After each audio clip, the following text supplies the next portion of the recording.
Truly he is the one, he has no father or son. Truly he is the one, he has no father or son. Everything in creation was by him begun. Everything in creation. Nǹkan méjì péré ni màá sọ nù nǹkan tó pọ̀ rẹpẹtẹ. Among the specialties of this city, I'm going to mention two out of the several. Ànábì ṣàdúrà pé kọ́lọ́n kó fi àlùbáríkà sílùú yìí. Our beloved Prophet Muhammad sallallahu alaihi wasallam prayed that Allah should put blessing in this city. Ó ní kọ́lọ́n kó fi àlùbáríkà sílùú yìí. Our Prophet prayed for blessing for this city. Lẹ́yìn náà jọ́tà níbi dé àwọn èèyàn ń sick gan. Secondly, the day Prophet Muhammad arrived in Medina, people were very sick in those days. Kódà àdìsí yẹn gbé wá pé ibà ń da àwọn èèyàn láàmú gan. Even that hadith, it was said in that hadith that the people were suffering from malaria fever a lot. Nígbà táwọn èèyàn máa parí àdúrà yẹn. When the Prophet finished that prayer, Ó ní wọ Ọlọ́run. he said, "Oh Allah, Gbogbo ọba tó wà ní ìlú yìí. all the different kinds of fever in this city, Máa gbé lọ ìlú kan tá ń pè ní Jọ́fà. take it, excavate it to a city called Jufa. Àtún fẹ́ ń bí ìmọ̀ Ọlọ́run. We don't want any malaria here again." Ìjọba Ọlọ́run gbà o. Oh, my brothers, Allah answered that prayer instantly. Inú oore tọ́lọ́run fún ìlú yìí ni. It is part of the blessings of this city. Ẹlẹ́ẹ̀kejì, Secondly, ìgbàgbọ́ faith. tó bá tán gbogbo ayé If it extinguishes all over the world, kò ní tán bí dáwà yìí. it will never be extinguished here. Ànábì ní bí ejò The prophet likened it to snake. bí ejò ṣe máa ń lọ sínú ihò ẹ̀ He said it's as if when a snake crossed into its hole tí ó wàá kájọ síbẹ̀. and he now circled itself. Bẹ́ẹ̀ náà ni ìgbàgbọ́ The similitude is the faith. bó ṣe máa wà ní ìlú yìí nìyẹn.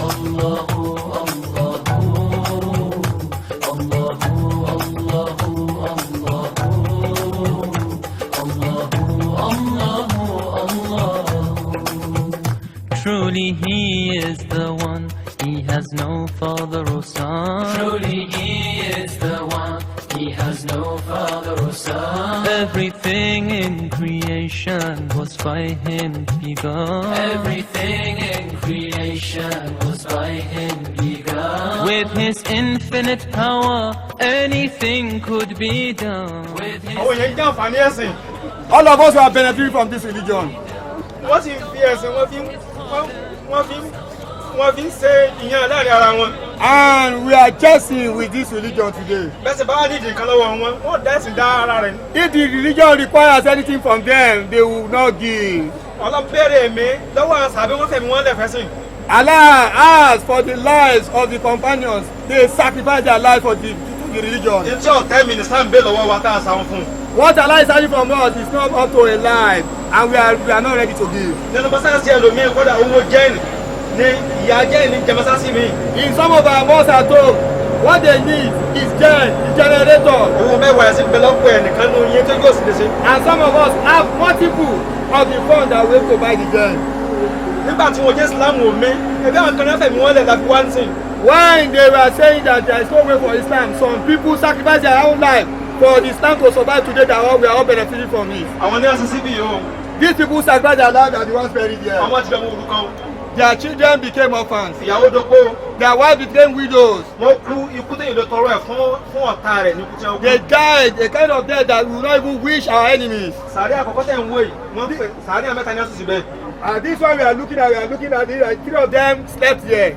So Sayyidina Hamza ibẹ̀ ni wọ́n sí sí. As the uncle of Prophet Hamza, I was very there. ẹ bá gbọ́ ikú tí Hamza kú lọ́sọ̀ kú lójú ogun ẹ̀yin lè tọrọ fọ́ta rẹ̀.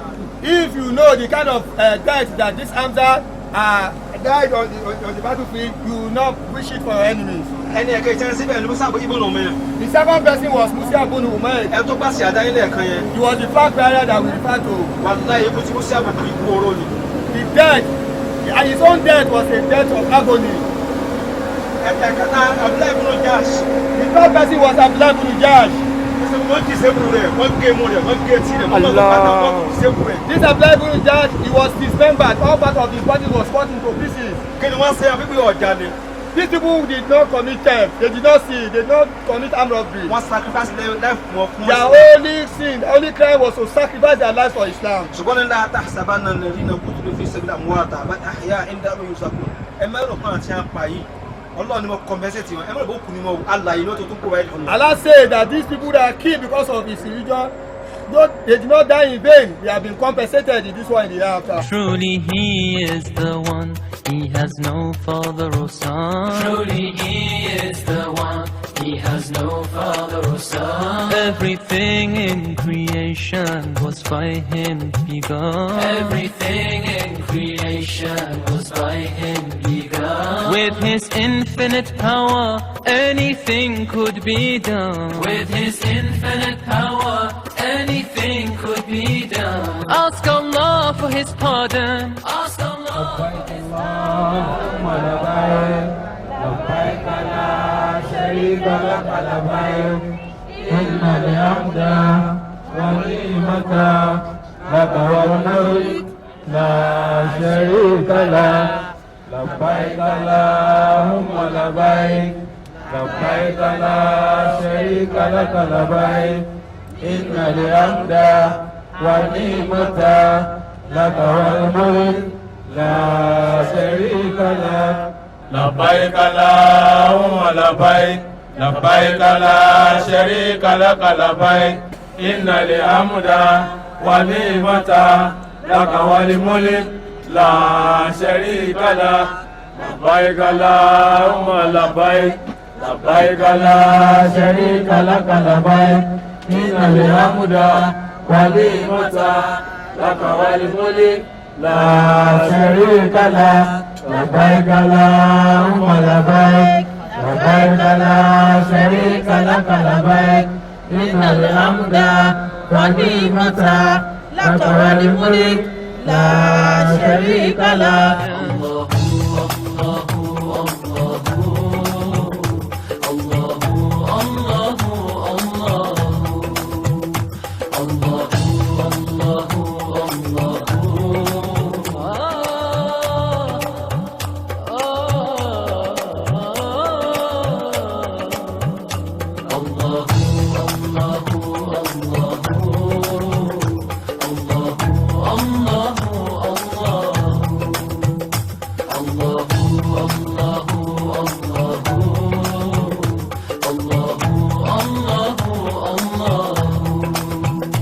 Before him there were none, of partners he has none. Before him there were none, of partners he has none. He knows what is apparent and what is hidden. He knows what is apparent and what is hidden. All the fate of creation has already been read. All the fate of creation has already been read. فلا اجتهاد فيها مع النصوص الشرعية.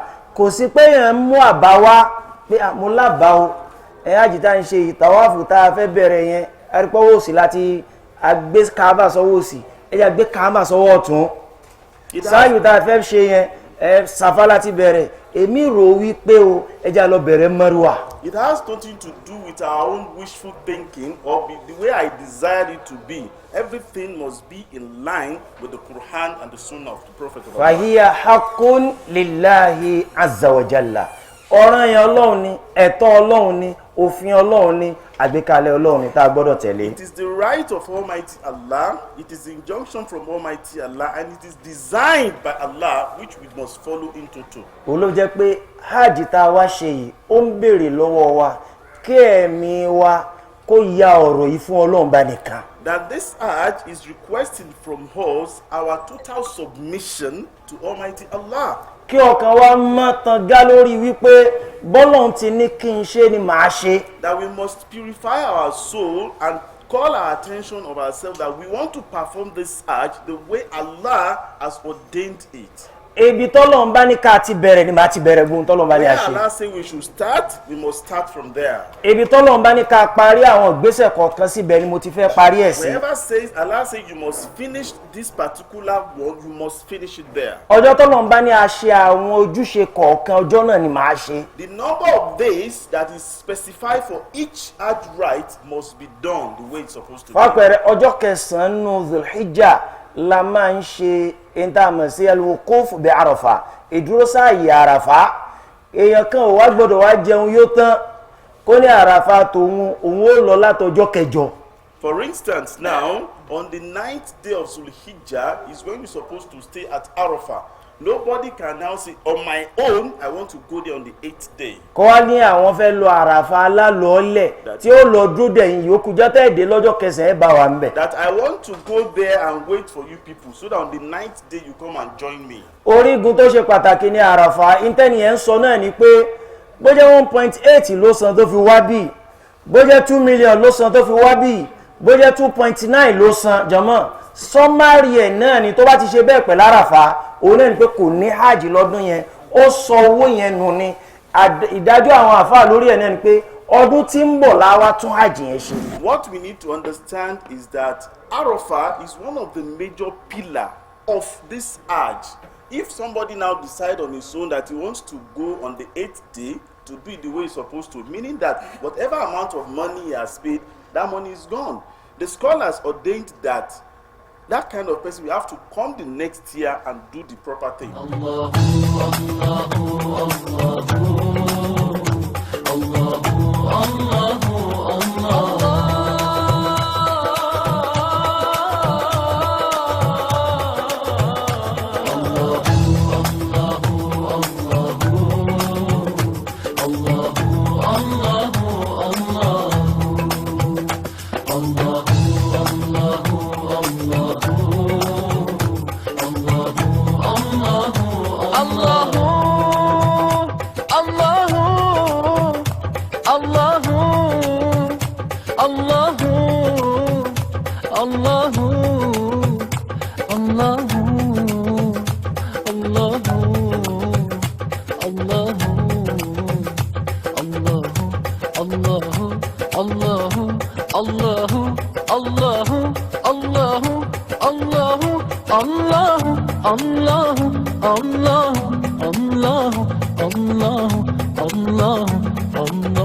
Allahu, Allahu.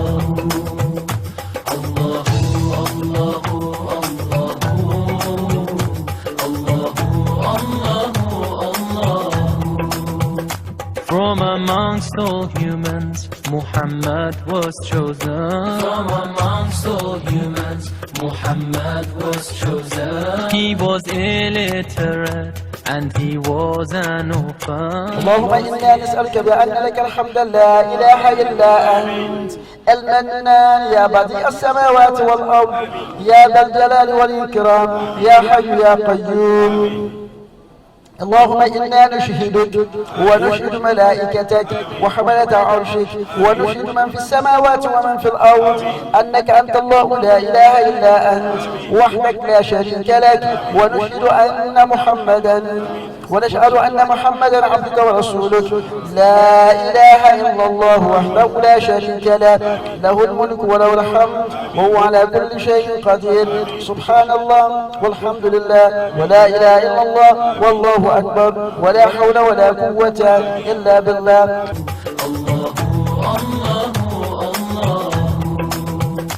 From amongst all humans, Muhammad was chosen.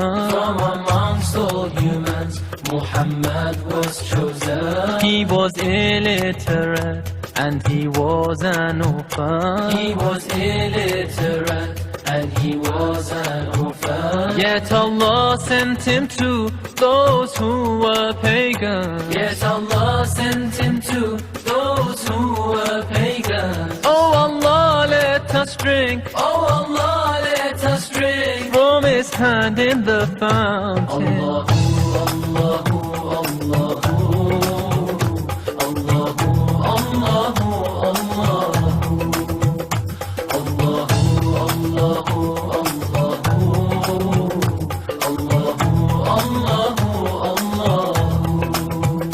Ya Allah, you're the sovereign, you're the sultan of souls. Ya Allah, you're the sovereign, you're the sultan of souls. Please protect me from shaitan and all of his tricks. Please protect me from shaitan and all of his tricks. Let him not with his whispers my iman ever weaken. Let him not with his whispers my iman ever weaken. My only wish in this life, My only wish in this life is to attain your pardon. Allahu,